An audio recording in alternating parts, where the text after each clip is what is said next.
Good morning, everybody. This is the show, Utah Home Sweet Home. You are listening to K-Talk Radio, 1640 AM. I'm your host, Yoshi Shiraki, and today my special guest is a friend of mine by the name of Mr. Jeff Larson. Jeff, how are you today? I'm good, Yosh. How are you doing today? Good. All right, well, guys, today we are going to be talking about all sorts of fun things. We are going to be talking about Airbnbs. If you've ever thought about doing Airbnb, wanted to Airbnb your house for rental income, or you maybe think about doing nightly rentals just during the Sundance Film Festival, which just obviously came and went. There's so many people out there that are taking the opportunity of making good money doing nightly rentals, and it's become probably in many cases, depending on the location, maybe even more lucrative than the traditional monthly rental. Now, of course, this is going to depend on where the location of your house is, so we're going to dive into that. We're also going to be hearing about a nightmare story. Now, I believe Jeff has shared with me one of his nightmare stories, and it actually just recently happened. I'm not sure if that's the one he's going to tell, but it was just a couple weeks ago in regards to Sundance. A family came from another country to the Sundance Film Festival, but maybe he's got a better one, so I'll let Jeff decide which one you want to tell. Well, we've got a few. Like, I've been doing this for a while, so there are a couple of them. Okay. I remember the one you told me last week. Yeah, it wasn't my nightmare. Was their nightmare? Yeah, it was a nightmare. But I tried to help it. Yes. Okay, cool. So let me tell you a little bit about Jeff. So Jeff originally was a painter in New York City. Now, not painter in that he painted houses, which is, when he told me he was a painter, I thought that's what he did, and I wanted to have him come paint my kitchen. Actually, that's not true. He was a artist, and he was an artist down in New York City. Had an agent, kind of like actors have agents. He had an agent who would basically help facilitate his artwork to wealthy people, which is really cool. We've known each other for like 40 years or something like that.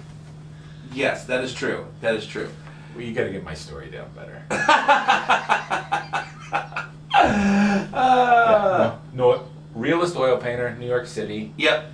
Did a lot of illustration, did a lot of book covers, was hired to paint Vivian Lee for the 60th anniversary of Gone with the Wind by Warner Brothers, and painted Princess Diana for the Diana Memorial Trust, a number of things like that. So yeah, I used to be an artist, a painter. I still kind of am, I just don't have time to do that much of it anymore. Got it. Well, and that's because Jeff is now a technology startup guru. Yeah, I like that. I like that term. I build technology companies now. Yeah. Wonderful. All right. Well, if you don't mind, Jeff, let's dive into this. We got some listeners out there who've probably been thinking about Airbnb, maybe their basement. They got a mother-in-law or a rental property. They've heard that it can be more lucrative than the traditional monthly rental. What are the top 3 things that someone should consider before diving into this? Well, I would say that there are a couple of things to consider. One, it is possible to do in a way that you couldn't do most normal rentals. So if you do have a mother-in-law apartment, you've got a spare bedroom, depending on where you are, there are some things where you can just make a little ancillary income. There are some additional costs and needs that kind of are associated with that, and the income can be substantially higher than you can get from long-term rentals if you're in the right location and you're running it kind of in the right way. There's some additional headaches and some other kinds of opportunities, but those have solutions. Mm-hmm. And so, yes, you can make more money doing nightly rentals than you can doing long-term rentals in some situations.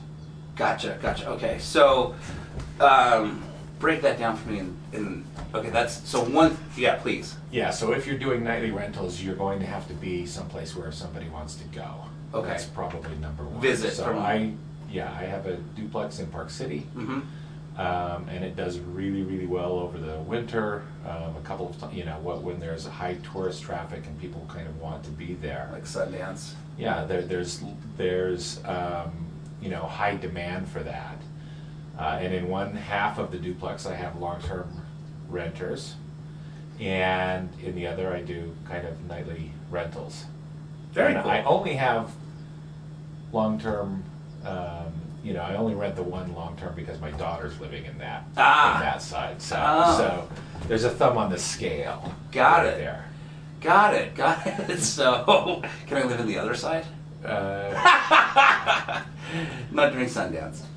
Yeah. Well, maybe you could roommate. Okay. Yeah, not during Sundance. Wonderful. Okay, great. So, obviously, location is key, and then you've got to run it like a business. Kind of. I mean, it can be a lot more personal than a business. I have a bunch of automation set up, so I don't have to worry necessarily around doing. I don't do the cleaning and stuff myself. I use an outside service, and in most of these locations, there are services that will come and kind of clean the house and keep track of the schedule. I don't have to do anything of that. I've set up a bunch of automation around the emails that go out to guests, so that I know that they're kind of taken care of, and I'm, I don't have to handle nearly as many emails and text messages and stuff as normally that you would kind of send. So there are tools that can kind of make your life easier, but they always break down at some point. And there's obviously a fee.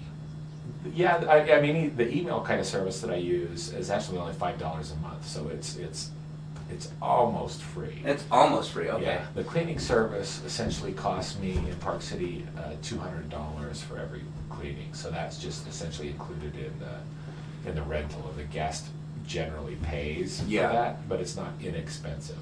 Got it. Did you ever start off doing the cleaning yourself? I know people that do Airbnbs. They live in a duplex. They live in one unit, the other one, because it's just next door, upstairs, downstairs, whatever. They tend to do the cleaning themselves to save that $200. Have you ever done that? It's possible, and in a pinch, like often I'll go in and kind of stage the place a little bit, which is beyond what the kind of cleaning service does. Sure. But in general, no, because it is just painful. If you have two different guests in a week, and I don't live in Park City. Now, so I'm not just right next door, but no. Okay. Have a snow removal service. Oh, yep. Because we get a lot of snow and have to have the driveway clean. Have a cleaning service, and then have some other kind of automation, like really around the email and stuff. And then you're using Airbnb, of course. So sure. So they have a very good set of tools. So the Airbnb versus the email automation you've set up, what's the difference between the two? Because doesn't Airbnb already email them information, but then They you do go the extra mile? Yeah, they do, some and they more. have a number of kind of setups, but you can't set it up for kind of every contingency. Yeah. And so I just use this outside service, which I cannot remember the name of, but if you just search for these automated kind of tools, this one's like $5 a month, and it works really, really well. Got it. Cool. MailChimp, Aweber. No, it's not a straight email service. It's designed specifically to hook up to your Airbnb account. Oh, and okay. Okay. What's the thing that I am? The technology guru. No, on Airbnb you can get a status, like Superhost status. Yeah. So I think it is called Superhost Tools. Oh, okay. And it's $5 a month, Mm-hmm. and it is by that it saves me probably 40 or 50 emails a month, just in that. So that's by far the best tool. The bang for the buck. Got it. Okay. Let's talk about that actually a little bit, because that is so key on Airbnb, is this Superhost status, your ratings, your feedback. Can you share a little bit about, how does one become a Superhost? And two, you obviously have to keep that Superhost status. So it depends upon the ratings that you get, Mm-hmm. and the number of ratings you get in a time period. So you cannot just start off as a Superhost. You have to have, I think it is 10 visits within the last maybe year or 6 months that are above, I think, a 4.6. Okay.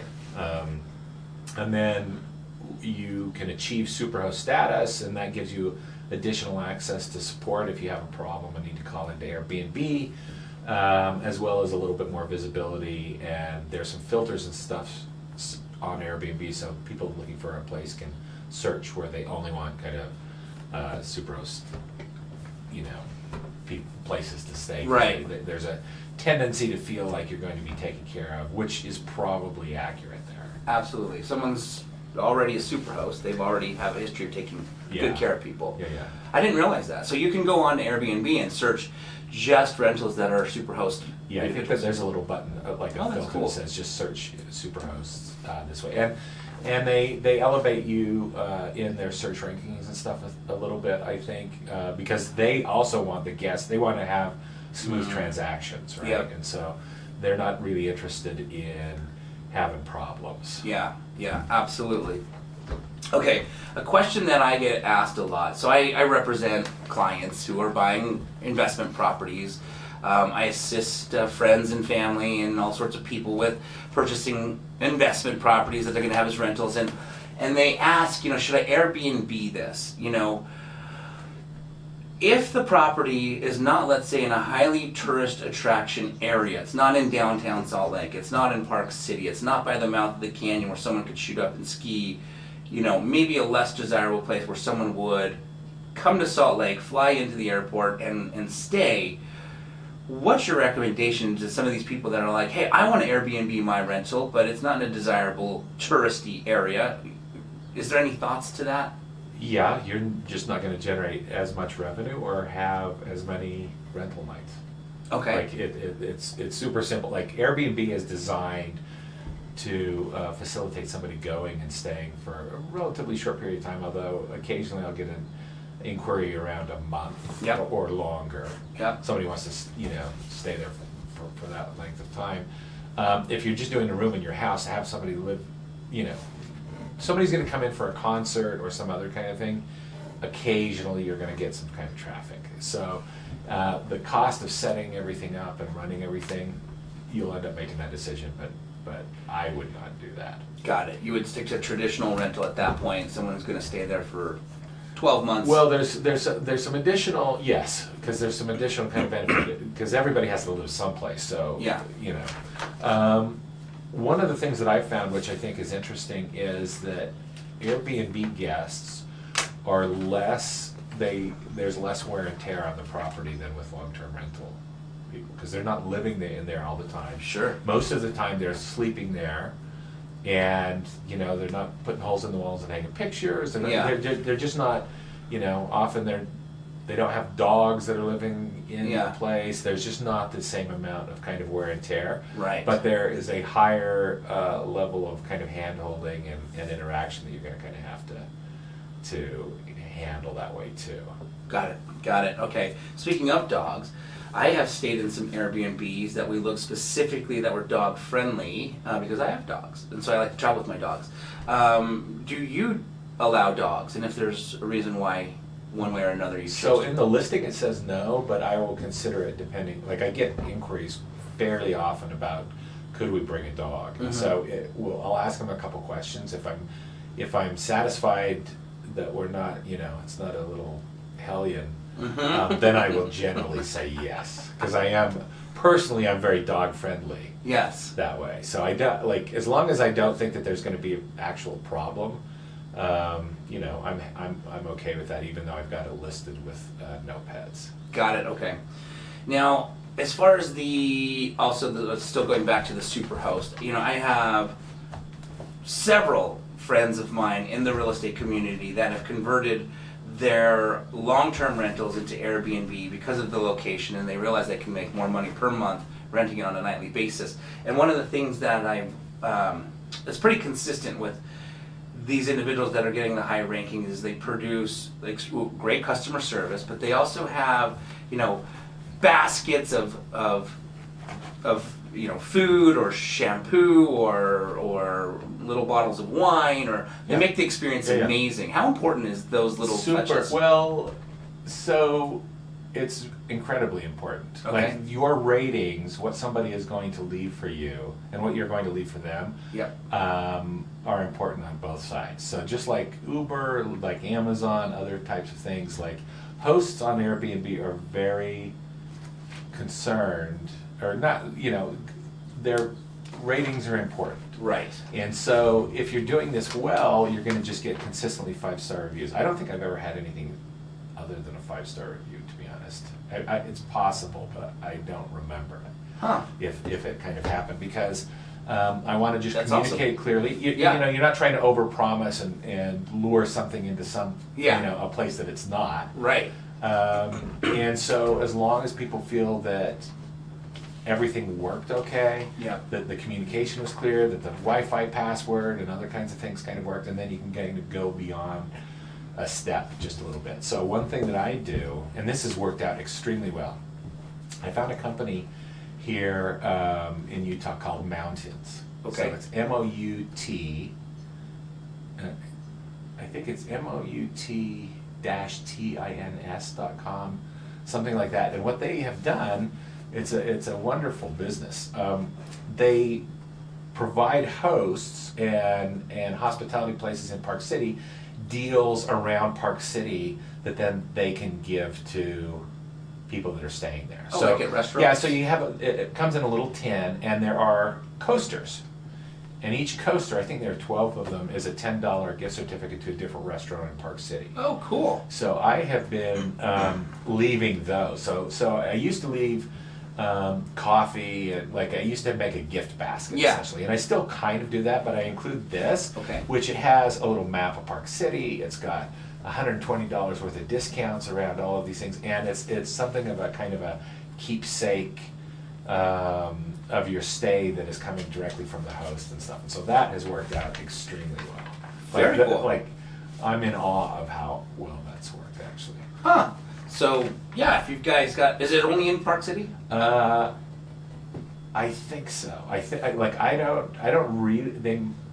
they're only in Park City. Okay. And you can just order this online, and they'll ship you out of, I don't remember exactly what I paid for it, so I think I got 30 last time I ordered from them. And it's just something that's super nice because it's designed very specifically for somebody who's going to be a tourist in Park City to take advantage of some of the restaurants and stuff. The restaurants are getting additional business, and it just works well all the way around. That's great. Very cool. Well, very exciting. So we're going to hear about a nightmare story next. You're not going to want to go away. We're going to take a commercial break here, but the benefit of listening to a nightmare story is there's always a lesson to be learned. And if we can listen and hear about somebody else's lesson, it's always better than learning from that lesson ourselves, in my opinion. Now, I don't know anything about the nightmare story you're about to share, so I'm excited to hear about it. So stay tuned. We're going to take a quick commercial break, and we will be right back.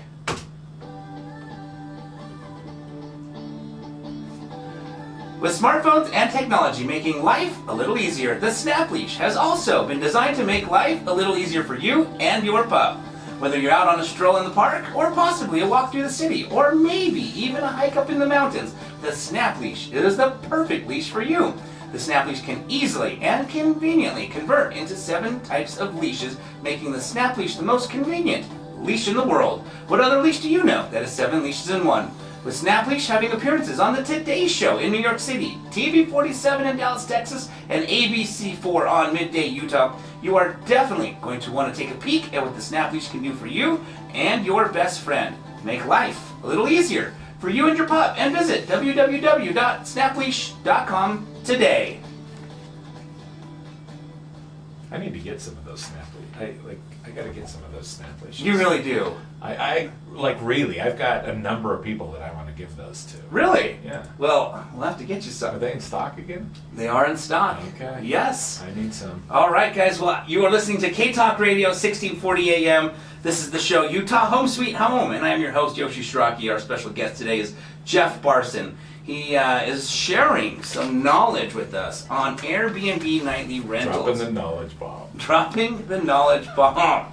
So if you've ever thought about doing some Airbnb to make a little extra income, and you weren't crazy about doing, a total yearly rental, then you're going to definitely want to pay attention to the rest of this show. So Jeff, it's time for the Nightmare Story segment. Please, can you enlighten us with some bad news. Oh boy. Well, there's a couple. So I did have, one time I had my place in Heber, and decided to rent that out, and that was a little bit of a nightmare story. They kind of damaged the place and some other kinds of things. It turned out okay. Yep. But was not the best. But the story I was going to tell you is just this last time at Sundance. So the way that Airbnb works is you manage your calendar and you get these invitations that kind of come in. And in general, I have an ability for somebody to just go in and book the place. I am allowed to make some settings. So if they've got a verified ID and some other kinds of things, they can just go book the place. Sundance is oddly particular in some kinds of the ways that kind of manages with the amount of demand. So in Park City, there are 2 times of year, the week between Christmas and New Year's and Sundance, when there's essentially 100% occupancy around town. Got it. And I got a request and a booking for the first week of Sundance. And there weren't any kind of reviews. It was, it struck me as kind of slightly odd the way that it kind of came in. The name on the, I can see the name on the credit card didn't quite match the name of the person who had registered and some other kinds of things. And so I didn't feel really good about it. Okay, and so I actually called up Airbnb to see what I could find out about this host, and they didn't really have any information. And the other thing is, I've got a lot of people that I know,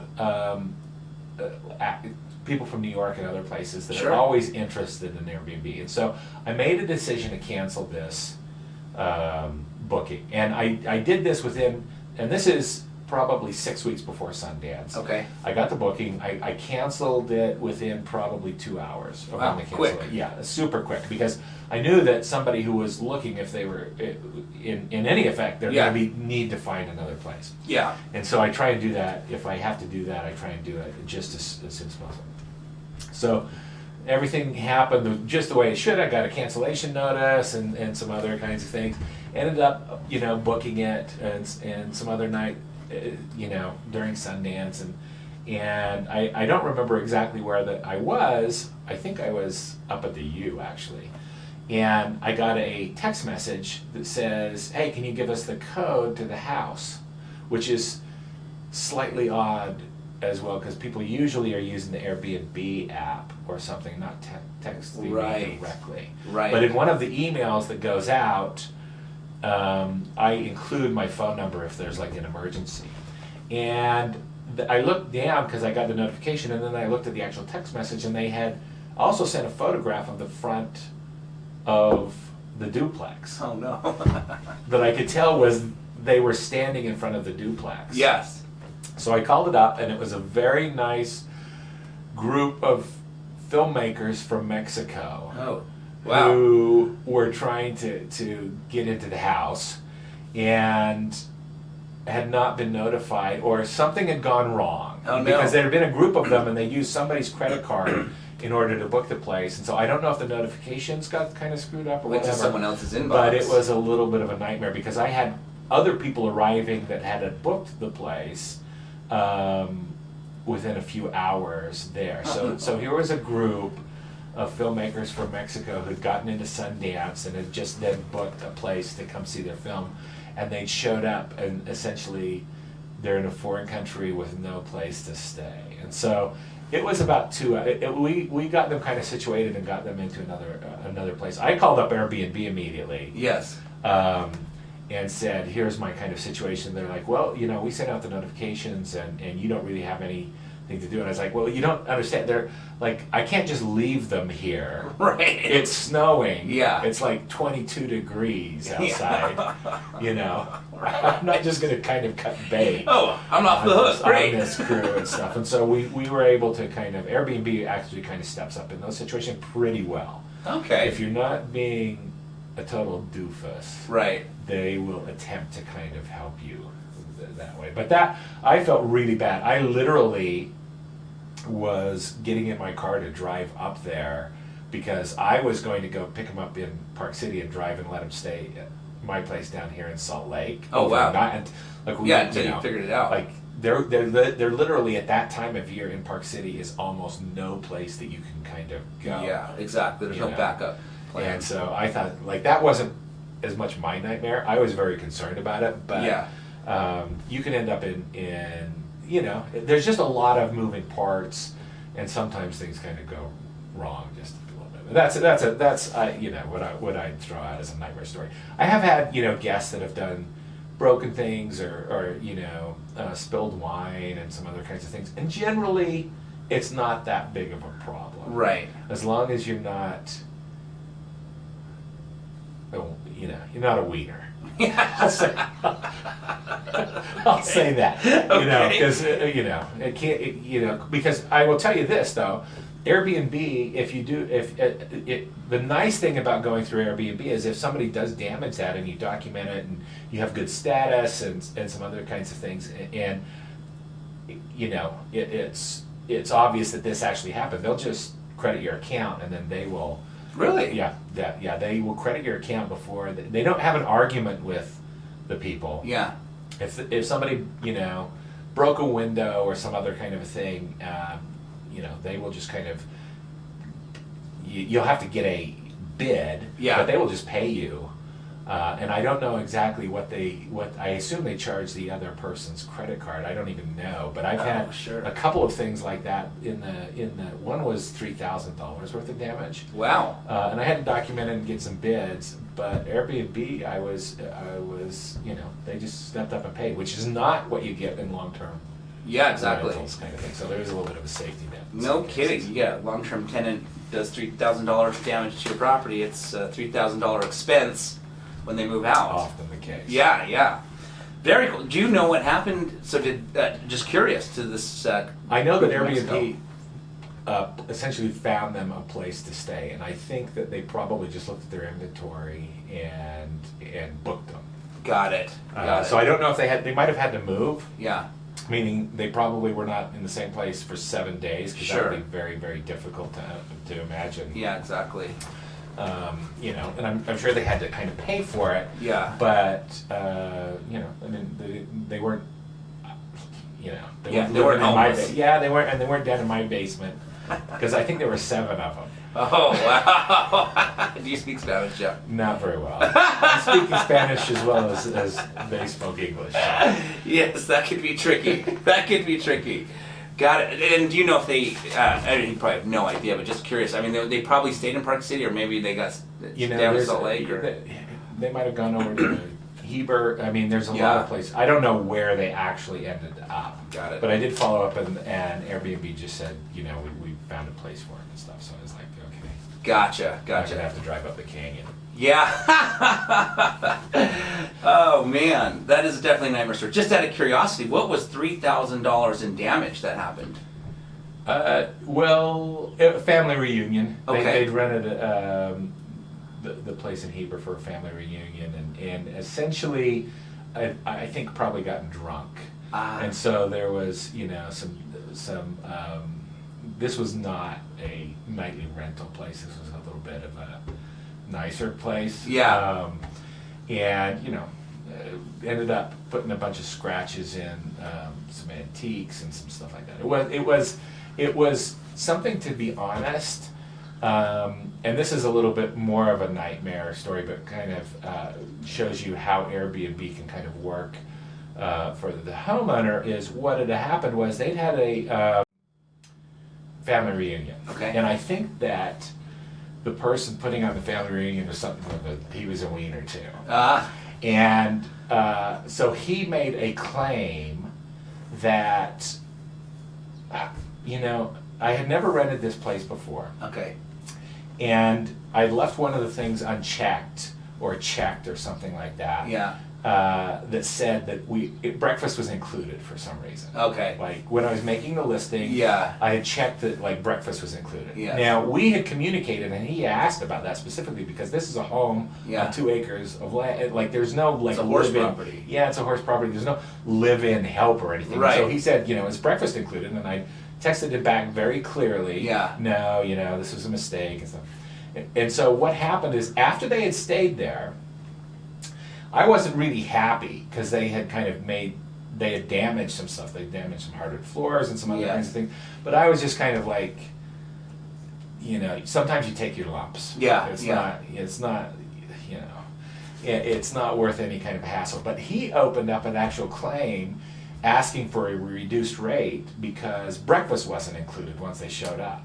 And so I had some conversations with Airbnb, and I was able to show, yes, here's this documentation that, you know, we exchanged this information because it happened in their platform. Yeah. Where, you know, I had apologized. I think I'd actually given him $50 off of the total rental, which was close to, I think the rental was like $7,000. Got it. Because they stayed there for, I think, 5 days, something like that. Okay. And he was being weird. I think what was happening was he was attempting to kind of cover his costs. So the family reunion, you know, everybody chipped in, say, $1,000. Right. And so he had been responsible for it, and after the dust had cleared, I think he was thinking like, oh, I think I could get a refund here, and I don't know that I would just tell everybody in the family that this had happened. Yeah. I think that was what was actually going on. So he opened up a claim, and then I was just extremely unhappy at that kind of point. So I documented this stuff, and so yes, they gave him something like a reduction of like 10% or something like that. It was something like $1,200 that they were going to charge me for this mistake of like saying that breakfast was included. Yeah. Because they're just interested in not having any problems. Right. Airbnb is not really interested in doing a big investigation and all. Yeah. They're just like, let's clear this up. So they were going to I guess dock me or penalize me like $1,200 or something. And so I said, look, okay, if this is how this is going to go down, this is how it's going to go down. And so he got his $1,200, but I think he had to pay like $3,200, $3,500, something like that. Yeah. And I didn't lose any sleep over that. Yeah. That's the only time that I've had a real that's by far the worst experience that I've had. Yeah. You know, there's other things that kind of happen. Yeah. The disposal doesn't work, or some other kinds of things, and you just kind of float through that. But that was, you know. Yeah. I decided not to do that anymore. Got it. And you brought up this disposal kind of thing. Just curious how you handle this. We did a family vacation in my parents, my sister's family, my family in San Diego. Rented a Airbnb, and we went to play a movie, and the DVD didn't work. Not a big deal. We're like, yeah, let's watch TV. But my sister just called and says, hey, is there another, you know, DVD player by chance in the house, because this one's not working. I'm not kidding. Within 5 minutes, they were at our door with a new DVD player going, here, we'll set this up for you. I was like, what the heck? I mean, it's not that big of a deal. Garbage disposal breaks down or something like that. I mean, are you like on top of that? Yeah, you never know because like you develop, it's interesting is that even with a couple of emails or texts, you kind of get a sense of who the guest is and what their kind of personality and other kinds of things are, what they're asking you for, and some other kinds of stuff. And so I've had, you know, it depends, I guess is the best way. Sure. Like, you know, often when you go in and there's 3 remotes, because in this location you've got you've got Xfinity for your cable, and then there's a TV thing, and you can run Netflix because there's some confusion, and so in general, it's not really a big problem, and people are kind of very understanding, and additionally, there is an expectation on my part that you know, if somebody's paying me,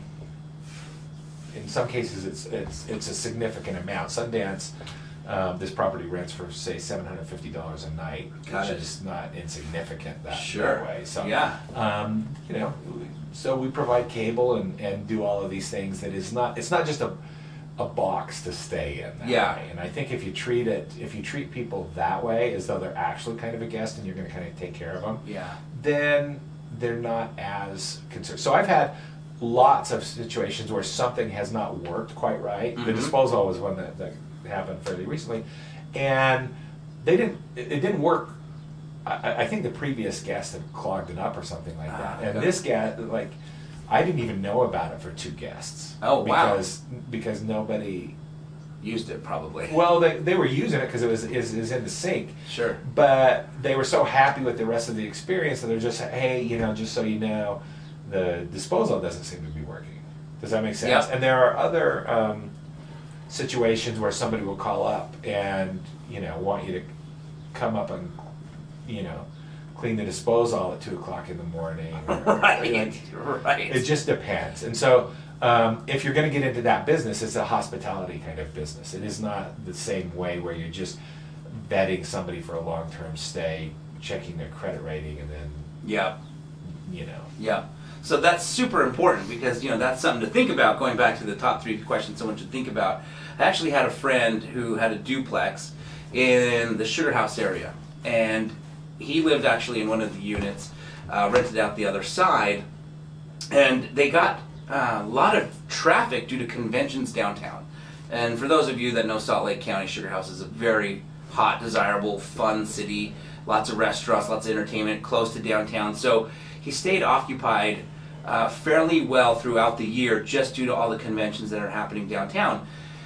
But there was so much extra work involved. He had it actually once as a traditional long-term rental, made more money on the nightly rental, but because he was constantly fixing I don't know what he was fixing, but for instance, the garbage disposal or the broken DVD or whatever, he ended up going back to the nightly rental and making less money just because it was easier.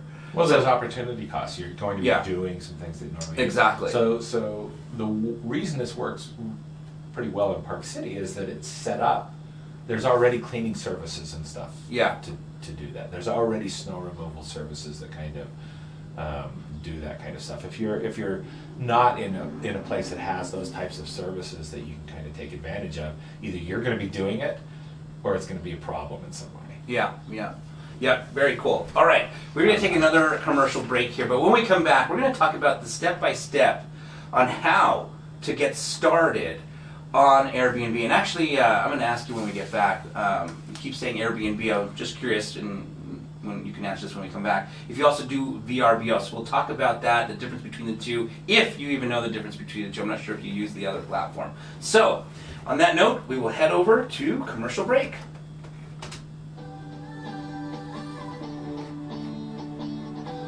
Hi, I'm Yoshi Shiraki, the author of the book, My Body's Just For Me, the book written for children to educate children on the prevention of child abuse.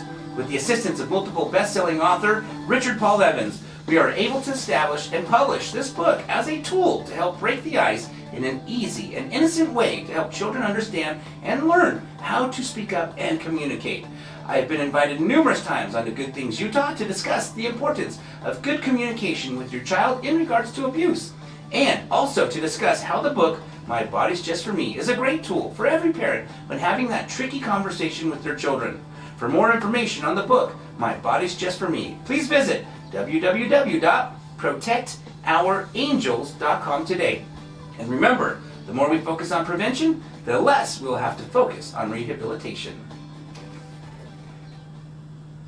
All right, guys, we are back. This is K-Talk Radio, 1640 AM. You are listening to the show Utah, Home Sweet Home, and I am your host, Yoshi Shiraki, and our special guest today is Jeff Larson, and our topic that we're discussing is nightly rentals, Airbnb, the benefits on this type of opportunity, how you can, how in many cases it's more lucrative than traditional monthly rentals. So, Jeff, if you don't mind diving into it, I mentioned before the commercial break, it sounds like Airbnb is the platform, your preferred platform. Have you ever used VRBO?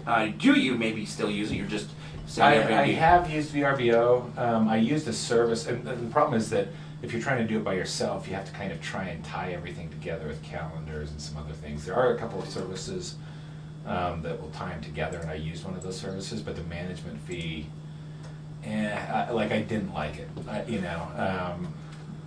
There's some benefits to both of them. The audience that is using them is slightly different, and so my expectation would be is if you could manage both of them, that you're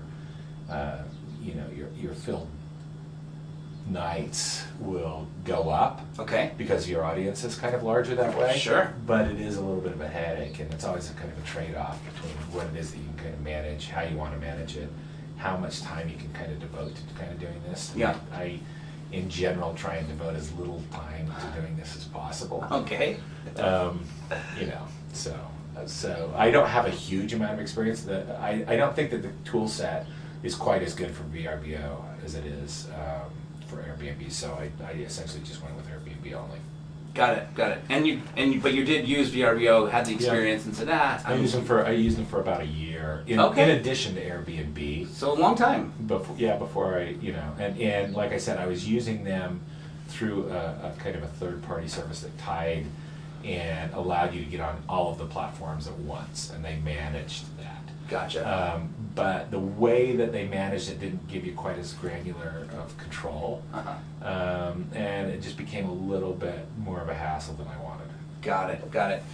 Is there a size difference? Okay, so just for example, I could be wrong on this, but to me, Nike's a bigger name than Puma, right? Like, to me, I don't know. Is Airbnb a bigger name than VRBO, or are they equal? I think they are now. VRBO started out bigger than Airbnb. They were doing this, I think, first. Okay. And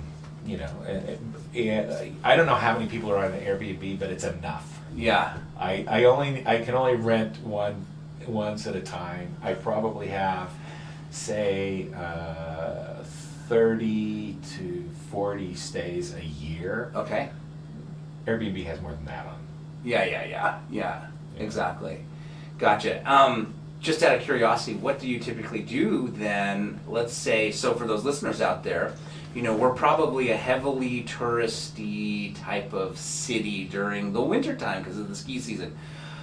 Your Park City, your Heber, these types of high populated ski areas. What do you typically do with these properties in the summer? I mean, they're probably getting rented from time to time. But the season kind of drops off. In Park City, you have 2 shoulder seasons. It's gotten a lot better. Park City's actually made a lot of effort in order to try and kind of even that out. So there's a lot more activities and stuff in summer. Okay. There are things like soccer camps, other types of things that are happening, and then there's a lot of golf kinds of stuff. And so, occupancy over the winter is probably 90%, 95%. I mean, it's typical that you'd get somebody that comes in on Thursday and leaves Sunday. Got it. Often Monday and Tuesday are not rented nearly as often.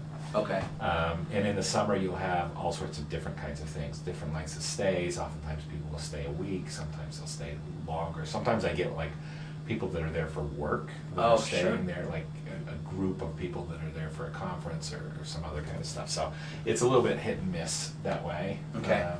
And I say occupancy drops down to about 40% of nightly, nights, something like that. Got it. Have you ever tried to, over the summer, find like a long-term tenant of 3 to 6 months, or that's just not worth it? No, it's not worth it to me. Yeah. Sure. You can do a lot of different things on Airbnb, so I can set a setting that says, if you're doing monthly rentals, you get 40% off of the total rent, those kinds of things. I just have not felt the need to kind of do that. Okay, cool.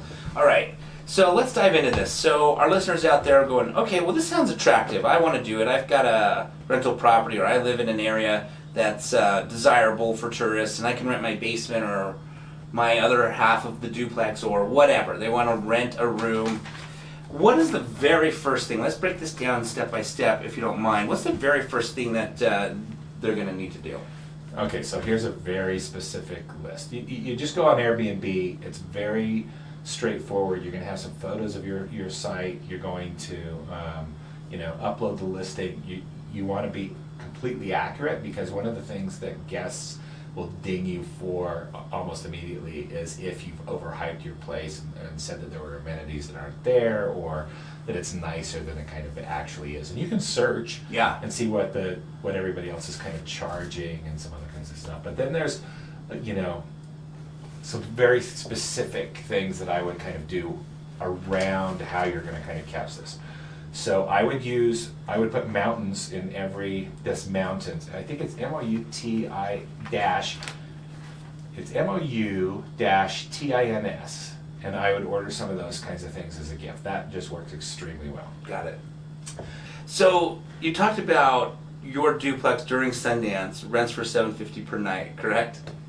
Yeah, around that. I mean, it depends on how long you're staying there and some other kinds of things, but that's not uncommon. So during the summer, it can be as little as like $79 a night. So like a tenth of the price of what Sundance. How do you mentioned you can search other listings to kind of get a feel for it, but how did you come up with that price? Did you like just see what everybody else is renting for when you first started? There are a couple tools that you can use. You can look around and see what other places, like you're going to almost immediately be able to search and find other places that are similar to yours. Okay.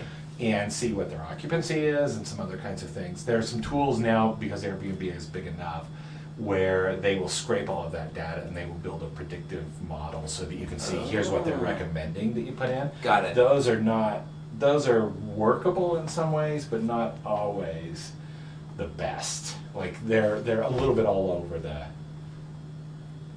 they give you a kind of a range. I've noticed that if I use them very specifically, they tend to be like Airbnb will give you a prediction of what you should be renting this for too, and it's often a little bit lower than what you should be charging. Okay. And some of these other tools are someplace maybe a little bit higher than what you should be charging. Gotcha. Okay.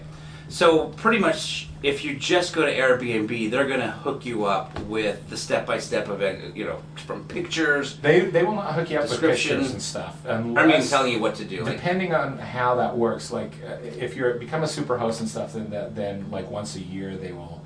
I think that they'll send somebody to take pictures of your place or something, but it's probably based upon performance. Okay. So I remember getting an email from them. Like every year I get an email, would you like new photos or would you like $100 off? Right. I usually do the $100 off because I have pretty good photos. Yeah. Gotcha. Okay. Awesome. And then, do you do any self-marketing for this? Like, I don't know, Facebook or driving people to your Airbnb No. thing? Okay. Zero. It's all, so you put it on Airbnb and call it a day. I call it a day. Like I've tried a couple of other things that way. Mm-hmm. It's always just a pain in the ass. Yep. So we discussed Airbnb, we discussed VRBO.